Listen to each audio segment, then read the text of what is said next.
Nous avons chanté ce Dieu créateur qui fait tant de belles choses pour nous, et ce Dieu en même temps qui sait se pencher sur nos pas.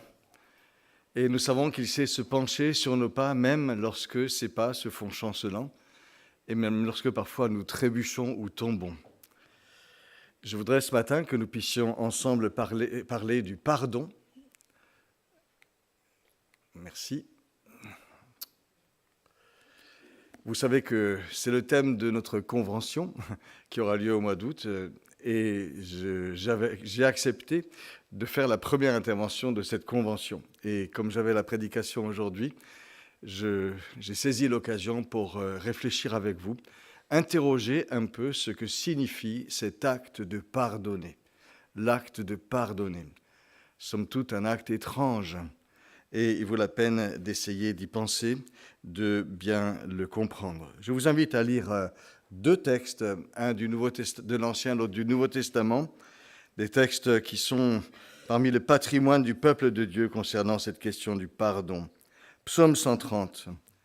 Du fond de l'abîme, je t'invoque, ô Éternel. Seigneur, écoute ma voix, que tes oreilles soient attentives à la voix de mes supplications. Si tu gardais le souvenir des iniquités éternelles, qui pourrait subsister? Mais le pardon se trouve auprès de toi, afin qu'on te révère. J'espère en l'Éternel. Mon âme espère et j'attends sa promesse. Mon âme compte sur le Seigneur plus que les gardes ne comptent sur le matin. Israël, peuple de Dieu, mets ton espoir en l'Éternel. Car la miséricorde est auprès de l'Éternel et la rédemption est auprès de lui en abondance. C'est lui qui rachètera Israël de toutes ses iniquités. Et un deuxième texte se trouve dans la première épître de Jean, chapitre 1, verset 5. La nouvelle que nous avons apprise de Jésus et que nous vous annonçons, c'est que Dieu est lumière et qu'il n'y a point en lui de ténèbres. Si nous disons que nous sommes en communion avec lui et que nous marchons dans les ténèbres, nous mentons, nous ne pratiquons pas la vérité. Mais si nous marchons dans la lumière comme il est lui-même dans la lumière, nous sommes mutuellement en communion et le sang de Jésus, son Fils, nous purifie de tout péché. Si nous disons que nous n'avons pas de péché, nous nous séduisons nous-mêmes. La vérité n'est pas en nous. Mais si nous confessons nos péchés, il est fidèle et juste pour nous les pardonner et nous purifier de toute iniquité. Si nous disons que nous n'avons pas péché, nous le faisons menteur et sa parole n'est pas en nous. Mes petits enfants, je vous écris ces choses afin que vous ne péchiez pas.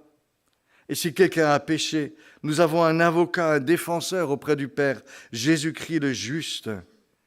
Il est lui-même propitiation pour nos péchés, et non seulement pour les nôtres, mais aussi pour ceux du monde entier.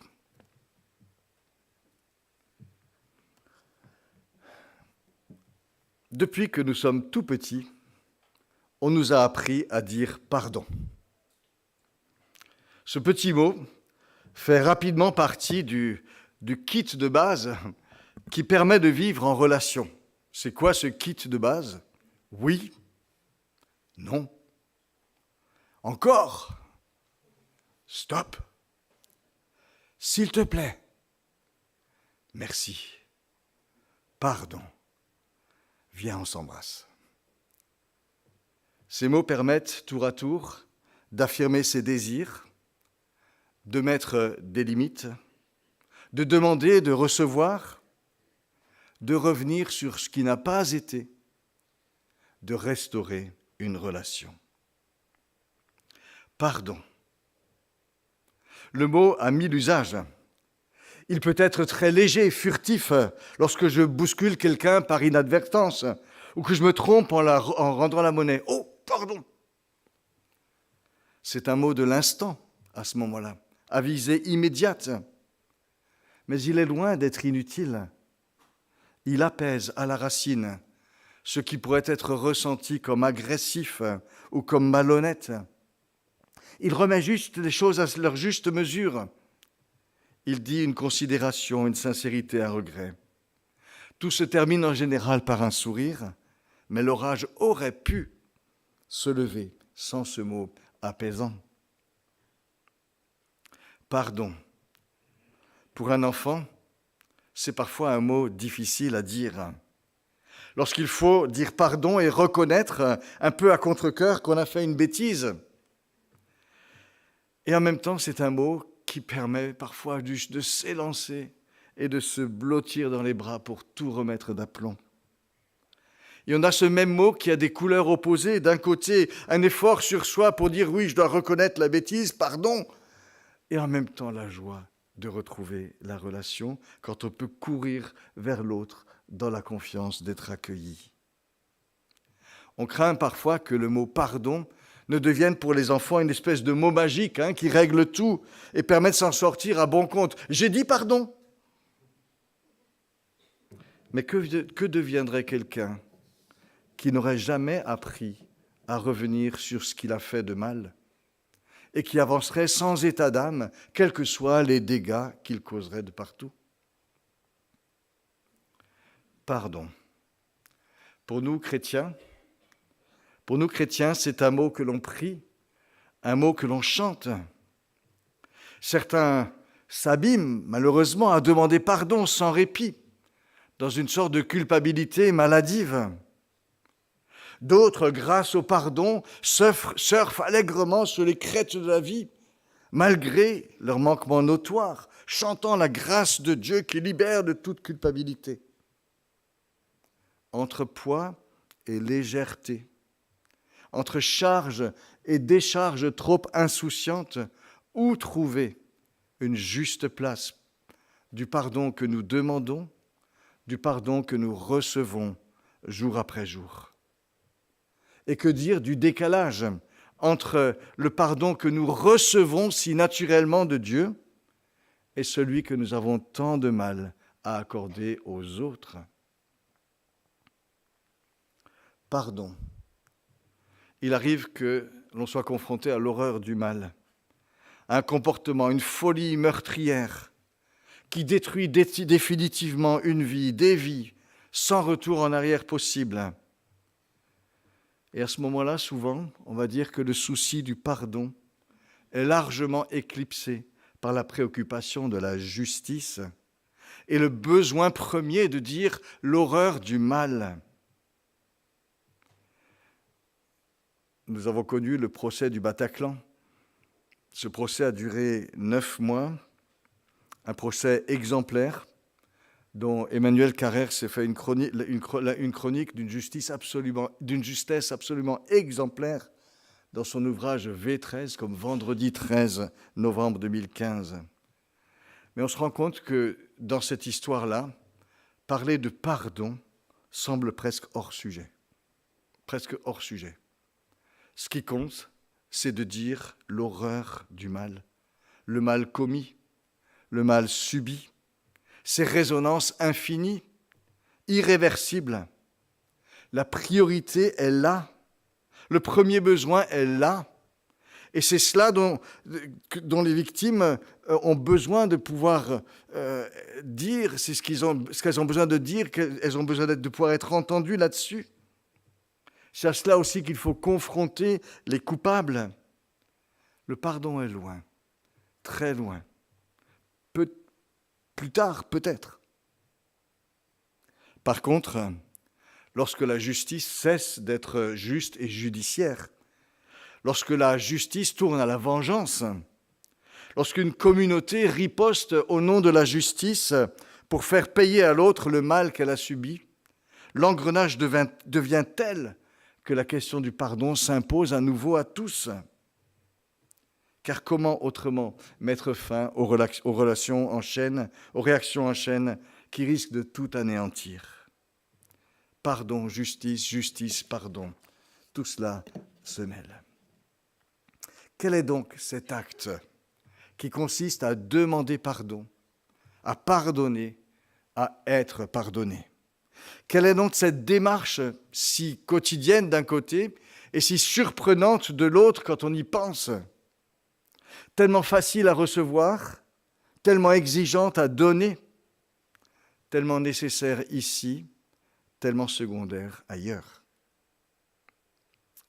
Alors le pardon, quand nous y pensons, nous le chantons comme une bonne nouvelle. Et il l'est. Mais avant cela, le pardon renvoie au mal.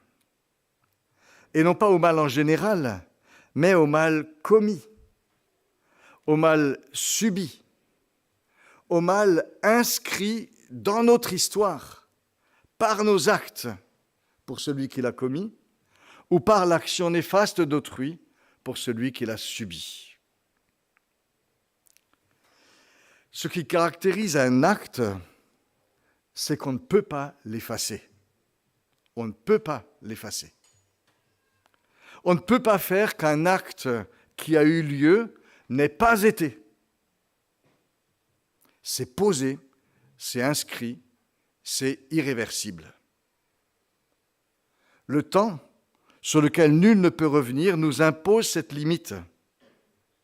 Alors bien sûr, le temps peut éroder la mémoire, atténuer la peine, mais le fait d'avoir fait quelque chose demeure et ne peut pas être défait. Le mal commis a donc une réalité qui s'impose, qui résiste à toute tentative de le supprimer. Parfois aussi, le mal commis s'assortit de conséquences pour les victimes sur lesquelles on ne peut pas non plus revenir.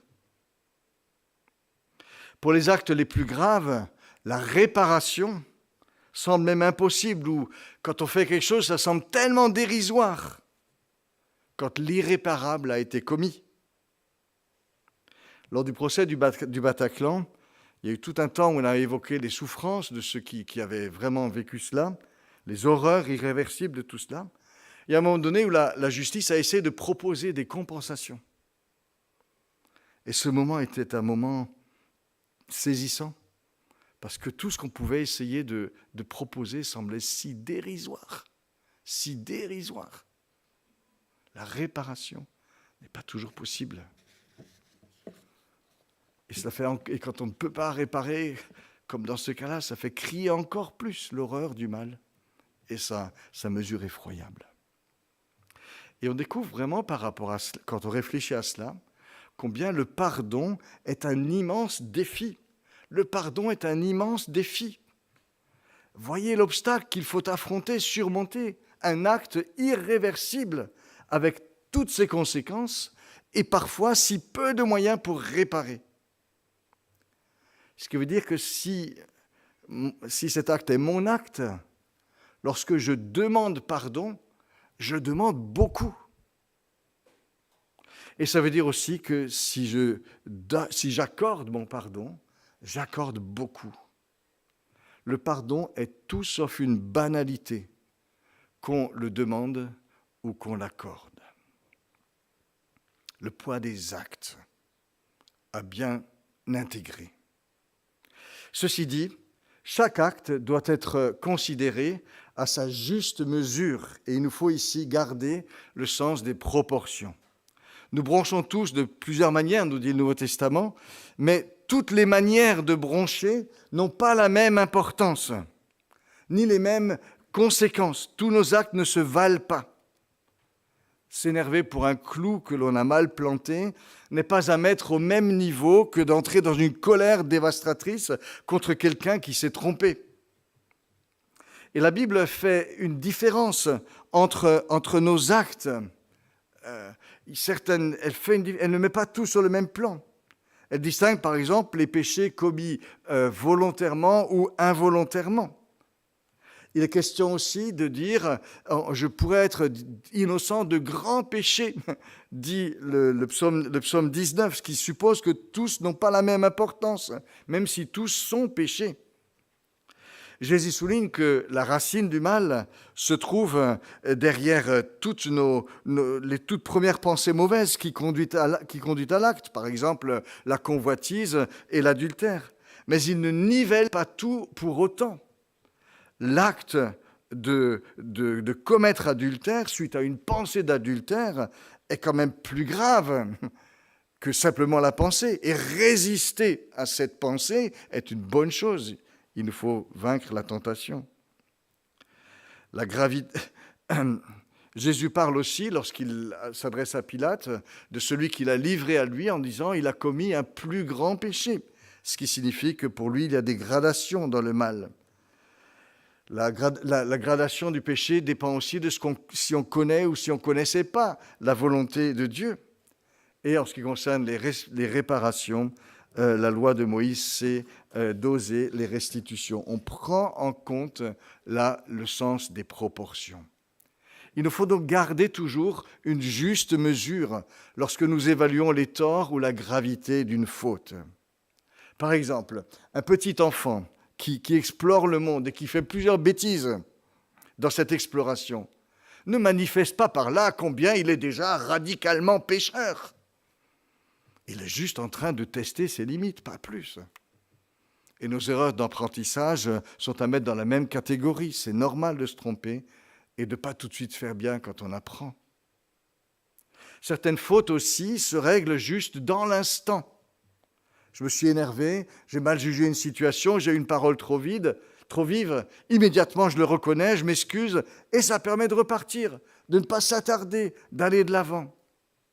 C'est un peu l'équivalent moral de s'excuser quand on a bousculé quelqu'un. Le mal commis n'est pas ignoré, mais il peut être traité, même si c'est vite, mais il est traité quand même. On a dit quelque chose, ça fait une différence, ça permet d'avancer. Mais inutile de s'apesantir, de ressasser pour être sûr qu'on a vraiment, qu'on s'est suffisamment humilié, qu'on a suffisamment saisi toute l'horreur du péché devant Dieu. Même pour le Seigneur, ces petits ajustements rapides ont leur valeur. Le psaume 103 nous dit « Le Seigneur ne conteste pas sans cesse. Il ne conteste pas sans cesse. Il n'est pas lourd.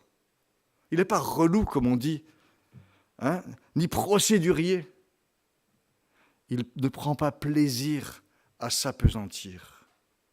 Il est heureux de passer à autre chose dès que nous reconnaissons nos torts. Nous pouvons même, nous dit la Bible, demander pardon pour les fautes que nous ignorons. Qui connaît ces égarements ? Pardonne-moi ce que j'ignore, dit le psaume 19. C'est une prière d'humilité dans la simplicité. Elle reconnaît que nous sommes vraiment faillibles, mais elle ne s'oblige pas à une introspection où il faudrait nommer chaque péché, identifier chaque petite faute, chaque petit manque pour s'en humilier profondément devant Dieu. Il peut y avoir des temps où Dieu nous demande un travail sur nous-mêmes. Et je dirais que nous avons à confesser tout ce que Dieu nous fait, dont il nous fait prendre conscience. Mais on ne peut pas tout confesser. Et il faut avoir la sagesse et la simplicité de le reconnaître. Dieu sait pardonner, même ce que nous ignorons, ce dont nous n'avons pas conscience, mais que lui voit, que lui connaît. Et ce qui compte alors, à ses yeux, c'est notre attitude générale. Est-ce que nous sommes désinvoltes ou non à l'égard du péché ? Est-ce que nous nous appliquons à l'aimer ? Est-ce que nous avons un désir sincère de lui plaire ? Gardons donc ce sens des proportions. Certaines fautes sont légères et doivent pouvoir se régler très vite et être dépassées dès qu'elles sont reconnues. C'est vrai devant Dieu, c'est vrai aussi dans nos relations humaines. Ne mettons pas tout au même niveau. Ceux qui refusent d'intégrer cette proportionnalité sont souvent des personnes très susceptibles. Elles font du moindre petit grain de sable une immense montagne parce qu'elles ne font pas la différence entre les choses. D'autres tombent dans la culpabilisation maladive. Et chaque petit écart devient une faute, un péché monumental. D'autres deviennent procéduriers sur les détails dans leur relation avec les autres, sont tout le temps en train de chipoter parce qu'on ne fait pas la valeur, la juste mesure des choses. Et d'autres, et ça c'est assez pervers, utilisent l'affirmation que toutes les fautes sont égales pour justifier leurs propres actions mauvaises. Par exemple, quelqu'un a agressé, un groupe a agressé un autre. De l'autre côté, du côté agressé, on a une réaction qui est pas forcément bonne, appropriée. Eh bien, il est facile, quand on met tout à égal, de dire, finalement, moi, je n'ai pas fait plus de mal que les gens d'en face. Il a mal réagi, je n'ai pas fait plus de mal que lui. Et voilà l'agresseur qui excuse sa propre faute à cause de la façon dont l'autre a réagi en face, alors que c'est lui l'agresseur. Et dans les conflits interethniques, ces logiques qui nivellent tout ont un rôle très néfaste, car elles permettent à chacun de tirer parti des fautes de l'autre. Donc nivelons, gardons la proportion des choses. Je crois que c'est très important. Ceci dit, il reste un vrai problème quand on parle du pardon. Et c'est un problème qu'il nous faut affronter lorsqu'on s'interroge sur ce qu'est l'acte de pardonner. J'ai évoqué toutes les fois où nous pouvons régler rapidement nos erreurs et nos fautes dans la vie de tous les jours. Le pardon de Dieu nous permet régulièrement de repartir de neuf. Si nous confessons nos péchés, nous l'avons lu, il est fidèle et juste pour nous les pardonner, nous purifier de toute iniquité. Et nous prenons ainsi l'habitude, quelles que soient nos fautes, de pouvoir nous relever après une faute, nous relever après une prière, riche d'une nouvelle page de vie à écrire toute blanche. Dès que nos actes tachent notre vie, et parfois celle des autres, nous avons notre antitache. Dieu nous pardonne. Nous avons même notre antitache universelle. Dieu nous déclare juste en Jésus-Christ, c'est-à-dire qu'il nous voit tel qu'il veut nous pardonner par-delà le mal déjà commis et celui que nous commettrons plus tard. Et le pardon fait de nous les champions de la virginité retrouvée. Et c'est biblique. Je te rétablirai et tu seras rétabli, vierge d'Israël, dit le Seigneur à son peuple, en Jérémie, à son peuple qui a pourtant bien péché. Mais cela pose une immense question. Que reste-t-il avec tout cela du sérieux de nos actes ? Qu'en est-il de l'irréversibilité de ce que j'ai commis ? Que veut dire l'antitache du pardon qui purifie, qui efface mon péché, alors que la tâche de mes actes demeure, écrite dans l'histoire, et parfois avec des conséquences définitives ? Que reste-t-il aussi de ma responsabilité si tout peut se gommer par un simple coup de pardon ? C'est quand même une vraie question. C'est quand même une vraie question. Et il nous faut chercher des repères bibliques pour nous aider à affronter cette question. Il me semble que le premier repère, l'élément essentiel que l'on peut tirer de la Bible, c'est que la Bible, tout en affirmant la force du pardon, reconnaît la réalité du mal commis. Et ça, c'est vrai partout. D'abord, la force du pardon. Les mots sont légion pour dire la force du pardon. Lorsque Dieu pardonne, il ne se souvient plus de la faute, nous dit Jérémie. Il efface le péché et même les crimes de son peuple. Il passe au-dessus de la faute. Il la couvre. Il tourne le dos à nos fautes. Il piétine nos iniquités, nous dit la Bible. Il les jette au fond de la mer. Il remet notre dette. Il ne porte pas à notre compte notre péché. Il purifie de toute iniquité. Tous ces mots sont magnifiques, sont entiers, et disent combien vraiment le pardon de Dieu change tout, relève tout. Il faut bien les entendre dans leur force. Mais cela ne vient pas minimiser le fait que la faute a été commise. David chante le bonheur de celui à qui la transgression a été enlevée, dont le péché est pardonné, au psaume 32, au psaume 51. Mais David reste dans l'histoire. Il reste dans l'histoire. Et dans son histoire, le fait qu'il a couché avec la femme d'un de ses vaillants soldats alors que celui-ci combattait pour lui, et qu'il a fait ensuite tuer ce soldat pour éviter d'être confronté à sa faute et vouloir tout couvrir. Et le prophète Nathan est venu vers lui pour lui dire « Tu es cet homme qui a fait cela ». Et l'histoire de la faute de David n'est pas diplomatiquement cachée dans la Bible parce que David est le roi. Il n'est pas non plus spirituellement flouté comme certaines images là qu'on a parce que le pardon est intervenu. On raconte ce que David a fait. C'est dit. David pardonné, s'est certainement souvenu toute sa vie de sa faute irréparable. Elle fait partie de sa vie, de son histoire, même s'il est pardonné.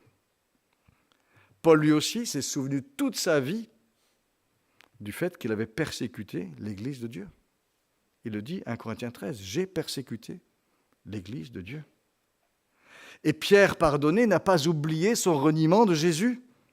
L'évangile de Marc, qui est écrit sous sa supervision, raconte le récit du reniement et les termes exacts qui ont été prononcés, et Pierre est derrière cela. Et le récit ajoute à la fin, en parlant de Pierre, « En y réfléchissant, il pleurait ». Alors notre traduction dit « En y réfléchissant, il pleura », juste au moment où Jésus l'a vu. Mais dans le texte original, c'est « En y réfléchissant, il pleurait ». Pour dire ça a continué après. La brûlure n'était pas éteinte. Qu'est-ce que cela veut dire? Cela veut dire que le pardon n'est pas une machine à lessiver l'histoire. Le pardon n'est pas une machine à lessiver l'histoire. Demander pardon à Dieu, ce n'est pas nous inventer une autre vie que celle que nos actes ont écrite. Le texte que nous avons lu dans 1 Jean, si nous confessons nos péchés, Dieu est fidèle et juste pour nous les pardonner, nous purifier. Ça affirme la force du pardon. Mais qu'est-ce qui est dit juste avant? Si quelqu'un dit qu'il n'a pas de péché, il est menteur. Et juste après, si quelqu'un dit qu'il n'a pas de péché, la parole de Dieu n'est pas en lui. On isole ce verset 9, la promesse du pardon, mais c'est encadré par la réalité de nos fautes. Le pardon que Dieu nous donne est bien plus élevé que ces petites manœuvres par lesquelles nous cherchons à nous donner une virginité à bon compte.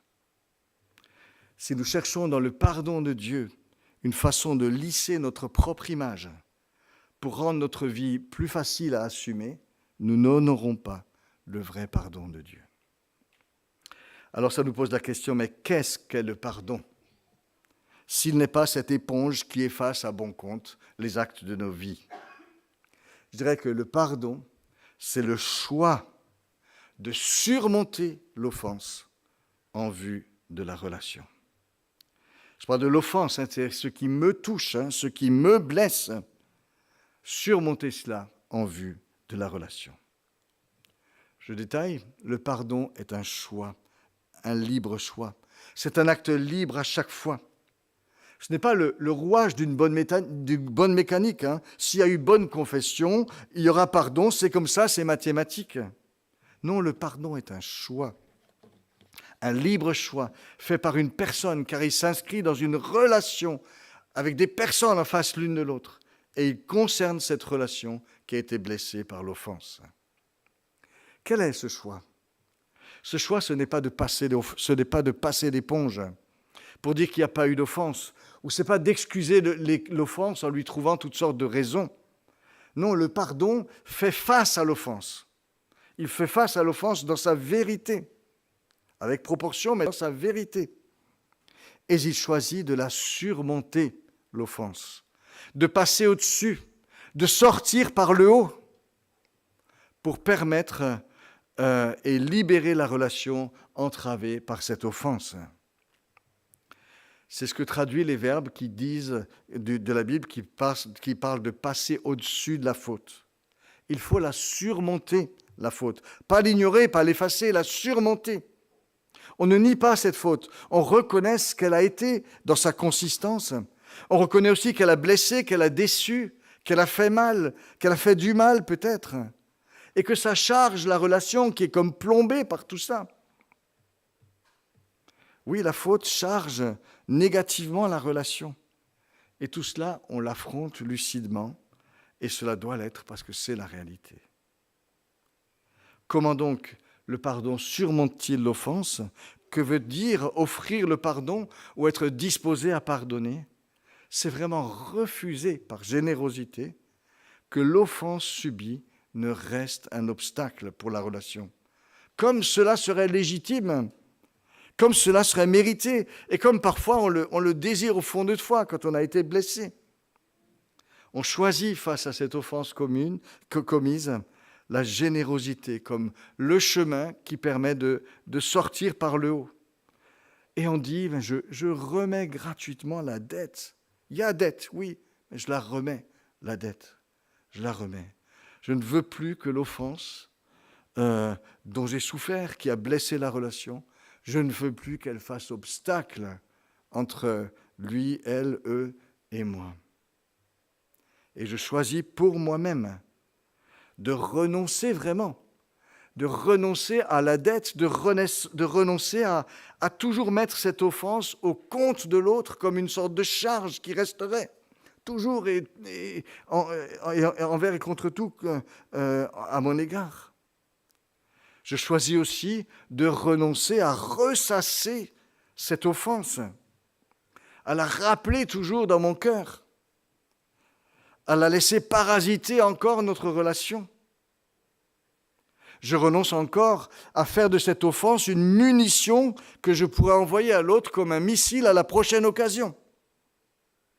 C'est tout cela, le pardon, cette décision, ce libre choix. Je refuse vraiment que la faute, prise dans sa vérité, soit un obstacle à la relation. Je veux libérer la relation de cette offense. Et parce que j'ai remis la dette, je ne vais pas revenir dessus.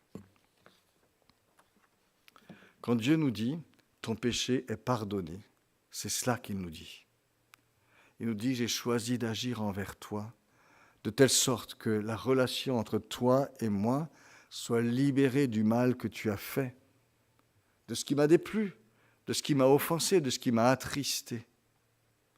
Je choisis de vivre avec toi la remise de la dette plutôt que le rappel de la faute. » C'est ça ce que Dieu dit quand il nous pardonne. Je choisis de vivre avec toi la remise de la dette plutôt que le rappel de la faute. C'est ce qu'on veut dire quand on dit que la faute est couverte. Ça veut dire qu'elle est loin des regards. La décision qu'on a prise est comme une couverture qui fait qu'elle est loin des regards. Ça ne veut pas dire on dit c'est pas grave. Non, on a choisi de mettre quelque chose qui fait qu'elle n'intervient plus dans la relation. La faute est couverte, loin des regards. Et quand Dieu nous remet nos fautes, il la remet vraiment. Ça part au fond de la mer. C'est piétiné, effacé, nettoyé. La relation est rendue nickel, propre, sans obstacle. Et tu n'as plus à craindre, dit le Seigneur, que je te renvoie dans les gencives ce que tu as fait. Je ne rappelle plus la faute. Je ne la rappelle plus. Tu peux t'approcher de moi en étant sûr de cela.